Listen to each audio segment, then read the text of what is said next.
یہ خیال ہو کہ نبی ایسا کام نہیں کر سکتا، تو دراصل اس حکم کا مطلب یہ ہوتا ہے کہ وہ نبی کی اس امت کو بتلایا جائے۔ اور اللہ نے جب ہر نبی رسول کو یہ حکم دیا تو اس کا مطلب یہ ہے کہ ہر نبی رسول کی امت کو یہ حکم ہوا ہے کہ تم نے حرام نہیں کھانا۔ یعنی آدم علیہ السلام سے لے کے آخری پیغمبر محمد رسول اللہ صلی اللہ علیہ وسلم تک ہر نبی رسول کو یہ حکم ہوا ہے، اور ہر نبی رسول کو حکم دے کے اللہ نے ہر نبی رسول کی امت کو یہ حکم دیا ہے کہ تم نے حرام نہیں کھانا۔ پاک کمانا ہے، پاک کھانا ہے۔ پھر میں وہی مثال دیتا ہوں، وہی بات دہراتا ہوں کہ جس طرح ہر نبی نے اللہ کی توحید کی دعوت دی ہے، ہر نبی نے اللہ کی توحید کی دعوت دی ہے، ہر نبی کی ایک ہی بات ہوتی تھی کہ اعبدوا اللہ ما لکم من الہ غیرہ، ایک اللہ کی عبادت کرو، اس کے سوا تمہارا کوئی الہ نہیں، لا الہ الا اللہ، ایک اللہ کے سوا کوئی عبادت کے لائق نہیں۔ جس طرح ہر نبی رسول کی یہ دعوت تھی، اسی طرح ہر نبی رسول کی یہی دعوت تھی کہ تم حرام نہ کھاؤ۔ جس طرح ہر نبی رسول نے اللہ کی توحید سکھلائی ہے، اسی طرح ہر نبی رسول نے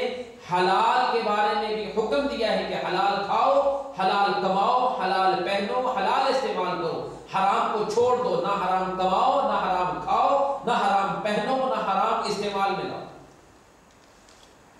پھر اللہ تعالیٰ نے ایمانداروں کو علیحدہ سے پھر یہ حکم دے دیا، ایمانداروں کلوا مما فی الارض حلالا طیبا، کلوا من طیبات ما رزقناکم، جو کچھ ہم تمہیں دیتے ہیں اس میں سے جو حلال اور پاک ہے وہ کھاؤ۔ اور خاص طور پہ یہاں سوال ایک پیدا ہوتا ہے کہ حلال صرف کھایا تو نہیں جاتا، یعنی انسان نے اگر لباس پہننا ہے تو لباس وہ پہننے کے لیے، کھانے کے لیے نہیں۔ تو اللہ نے تو قرآن میں کہا ہے کہ کھاؤ، اور بعض لوگ اس سے غلط، یعنی جن کے دلوں میں ٹیڑھ ہے اور شیطان نے جن کو گمراہ کیا ہے، وہ یہ کہتے ہیں کہ یہ حلال کا حکم تو ہے کھانے کے لیے، میں جو کچھ کماتا ہوں اس میں سے کھانے کے لیے، اپنے استعمال کے لیے، آپ خود کھانے کے لیے، اپنے بیوی بچوں کو کھلانے کے لیے جو میں پیسے استعمال کرتا ہوں وہ حلال کے ہیں، لیکن میرا مکان جو ہے تو میں حلال کی کمائی سے نہیں خرید سکتا، لہذا اس کے لیے میں نے مکان لیے، میں جو لباس پہنتا ہوں حرام کے پیسے اس پہ خرچ کر دیتا ہوں، کھاتا تو نہیں۔ یہ ایک بہت بڑا ایک شیطان کا دھوکہ ہے۔ لیکن پھر میں اسی حدیث کا حوالہ دیتا ہوں جو ابتدا میں پڑھی ہے کہ رسول اللہ صلی اللہ علیہ وسلم نے ذکر کیا کہ الرجل اشعث اغبر، کہ ایک آدمی جو ایک لمبا سفر کر کے اس قدر تھکا ہوا ہے، اتنا لمبا اس نے سفر کیا ہے کہ اس کے سر میں مٹی پڑی ہوئی ہے، حالت بہت بری ہے، اور یہ وہ حالت ہے کہ جس حالت میں انسان اگر اللہ سے دعا کرے تو اللہ رب العالمین اس کی دعا کو ضرور قبول فرماتے ہیں۔ رسول اللہ صلی اللہ علیہ وسلم کی سنت تھی کہ جب مدینے میں قحط پڑ جاتا یا بارش کی ضرورت ہوتی اور خشک سالی ہو جاتی، کہ رسول صلی اللہ علیہ وسلم اپنے گھر سے نکلتے پھٹے پرانے کپڑے پہنتے، کیونکہ یہ عاجزی انکساری کی علامت ہوتی تھی، سر جھکا کے اور انتہائی عاجزی اور انکساری کے ساتھ باہر میدان میں جاتے اور وہاں نماز استسقاء ادا کرتے۔ رسول اللہ صلی اللہ علیہ وسلم ایسا کیا کرتے تھے کیونکہ یہ عاجزی اور انکساری کی حالت ہے، اور اسی لیے اللہ کے رسول صلی اللہ علیہ وسلم کا فرمان ہے کہ جب انسان سجدے کی حالت میں ہوتا ہے تو سب سے زیادہ اللہ کے قریب اس وقت ہوتا ہے، اقرب ما یکون العبد لربہ وہو ساجد، جب انسان سجدے کی حالت میں ہو تو اللہ کے سب سے زیادہ قریب ہوتا ہے۔ جب سجدے کی حالت میں سب سے زیادہ قریب ہے تو اس کا مطلب کیا ہے کہ انسان، یہ کوئی معمولی بات نہیں ہے کہ اپنی اس پیشانی کو اور اپنی اس ناک کو آدمی زمین پہ اور مٹی پہ لگا دے۔ یہ تو اب ہمارے پاس اب بڑے اچھے بہترین خوبصورت یہ کارپٹ آ گئے ہیں کہ بڑے ناز و نخرے سے ہم نماز پڑھتے ہیں، ورنہ رسول اللہ صلی اللہ علیہ وسلم کی مسجد نبوی میں یہ کارپٹ، یہ قلیم تو نہیں تھے، اللہ کے رسول صلی اللہ علیہ وسلم وہیں مٹی میں نماز پڑھتے تھے، صحابہ کرام وہیں پڑھتے تھے۔ اسی صورتحال کو ذرا سامنے رکھیں کہ انسان کے لیے اس پیشانی کو زمین پہ لگانا، ناک کے اوپر مٹی لگانا، یہی ناک ہے نا جس کے لیے ہم کہتے ہیں کہ جی یہ ناک اپنی برادری میں اپنی ناک اونچی رکھنی ہے، کہیں یہ ناک نہ کٹ جائے۔ اس کا مطلب کیا ہوتا ہے کہ یہی ہے وہ چہرہ، انسان کی باڈی، انسان کے جسم میں سب سے زیادہ عزت والی چیز اس کا چہرہ ہے۔ اب اس چہرے کو، اس پیشانی کو، اس ناک کو انسان جب زمین پہ رگڑ رہا ہے تو اس کا مطلب یہ ہے کہ سجدے کی حالت میں اس نے اپنا سب کچھ ختم کر دیا اور اللہ اکبر کہہ کے وہ نیچے گر گیا ہے کہ یا اللہ تو سب سے بڑا ہے، میں ضعیف کمزور ہوں۔ انتہائی عاجزی کی علامت ہے اللہ کے رسول صلی اللہ علیہ وسلم فرماتے ہیں کہ اس حالت میں انسان اللہ سے دعا کرے تو اللہ اس کی دعا کو ضرور قبول فرماتے ہیں۔ اب ایسی عاجزی اور انکساری کی حالت ہو، اس حالت میں انسان اللہ سے دعا کرے اور کہے یا رب یا رب، اے میرے رب، اے میرے اللہ، اے میرے مالک، اے میرے خالق، وہ اللہ سے دعا کرتا ہے، اللہ کے رسول فرماتے ہیں وَمَطْعَمُهُ حَرَامٌ وَمَلْبَسُهُ حَرَامٌ وَغُذِّيَ بِالْحَرَامِ فَأَنَّىٰ يُسْتَجَابُ لِذَٰلِكَ۔ اللہ کے رسول فرماتے ہیں جو اس نے کھایا ہے وہ حرام کا ہے، اور جس خوراک سے اس کا جسم بنا ہے، اس کا گوشت، اس کی ہڈیاں بنی ہیں وہ حرام کا تھا، اور اس کا لباس حرام کا ہے۔ غور کیجیے، اللہ کا رسول فرماتے ہیں اس کا لباس حرام کا ہے، فَأَنَّىٰ يُسْتَجَابُ لِذَٰلِكَ، اس کی دعا اللہ کیسے قبول کرے گا؟ مطلب کیا ہے کہ صرف کھانا پینا یہی حلال کا ضروری نہیں، بلکہ لباس،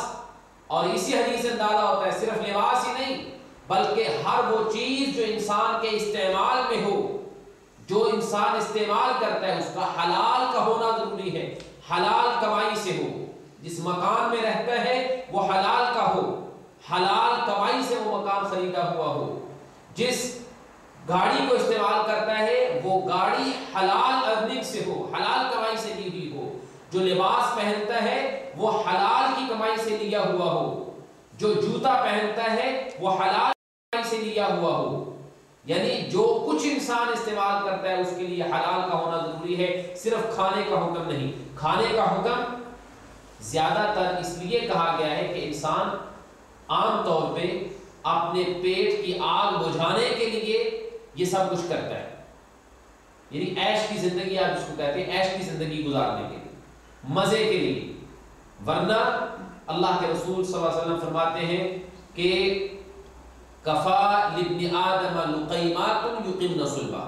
اللہ کے رسول فرماتے ہیں ایک انسان کے لیے، ایک سچے مسلمان کے لیے تو روٹی کے چند ٹکڑے ہی کافی ہیں کہ جن چند ٹکڑوں کو کھا کے وہ اپنی کمر سیدھی رکھے، کیونکہ جب انسان کو بہت زیادہ سخت بھوک لگ جائے تو اس کے لیے سیدھا کھڑا ہونا مشکل ہوتا ہے، وہ انسان جھک جاتا ہے۔ اللہ کے رسول فرماتے ہیں بس اتنے چند لقمے اگر انسان کھا لے کہ جس سے اس کی کمر سیدھی ہو جائے، یہ اس کے لیے کافی ہے۔ لیکن ہم تو کہتے ہیں کہ مزے کے کھانے اور دوسروں کو دیکھتے ہیں، اور یہی وہ ڈیزائر ہے، یہی وہ خواہش ہے، یہ دنیا کی محبت ہے کہ جو انسان کو حلال چھڑوا کے حرام کی طرف لے جاتی ہے۔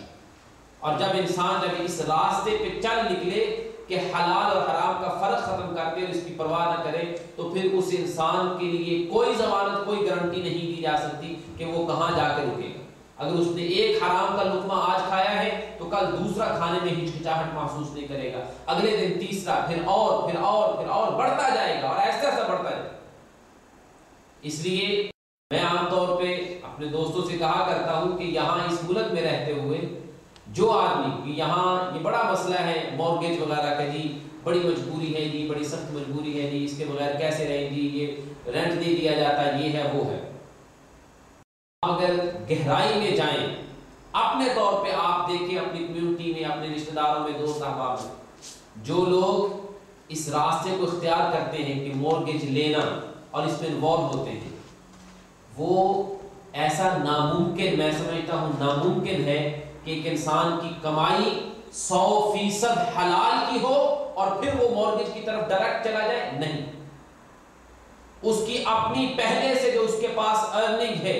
یا یوں کہیے کہ بینک کو ڈپازٹ دینے کے لیے جو کچھ اس نے اکٹھا کیا ہے، اس میں ضرور حرام کی ملاوٹ ہے جو اسے بڑے حرام کی طرف لے کے جا رہی ہے۔ ورنہ ایک انسان زندگی بھر یہ سٹرگل کرتا رہے کہ میرے مال میں حرام شامل نہ ہو، صرف حلال ہو، تو وہ کیسے انسان تصور کرتا ہے کہ حلال کی اتنی محنت سے کمائی ہوئی حلال کی کمائی اس کو میں حرام کے لیے لگا دوں؟ یہ ناممکن۔ اگر غور کریں تو بالکل آپ اسی نتیجے پہ پہنچیں گے کہ جو آدمی، کوئی آپ کا قریبی ہے یا دور کا ہے، دوست ہے، رشتہ دار ہے، جو اس مسئلے، اس مصیبت میں گرفتار ہیں، ان کی کمائی کی بیس کو اگر دیکھیں کہ بنیاد کہاں ہے، تو آپ کو اس میں ضرور حرام کے ایلیمنٹس ملیں گے۔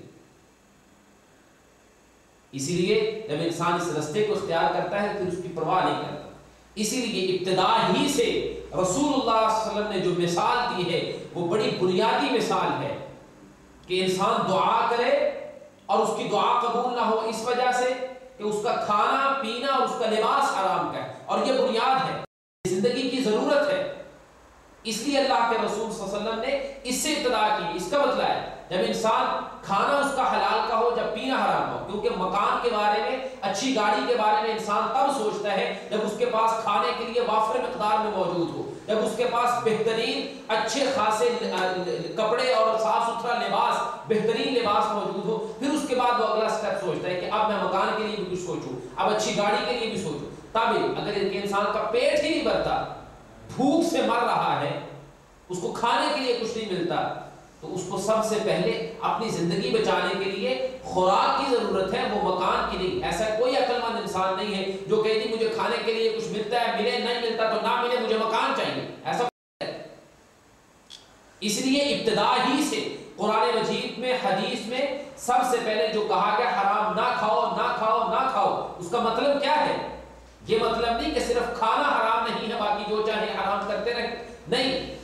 اسی لیے کہ اگر کھانا پینا تم نے اپنا صاف کر لیا اور حلال کا ہو گیا تو پھر تم حرام کی طرف نہیں جاؤ، لیکن اگر کھانے پینے میں حرام کی ملاوٹ شروع ہو گئی تو پھر یہ حرام ایک حرام سے اگلے درجے کا حرام، پھر اس سے اگلا، پھر اس سے اگلا، پھر بڑے سے بڑا حرام کا کام کر جاؤ گے تو تمہیں پرواہ تک نہیں ہوگی۔ اور پھر رسول اللہ صلی اللہ علیہ وسلم کی اس مثال سے ہمیں یہ بھی سبق ملتا ہے کہ جس انسان نے چند لقمے حرام کے کھائے ہیں، اس کی عبادت اگر قبول نہیں ہے، دعا اگر قبول نہیں ہے، تو کیا حال ہے اس انسان کا کہ جس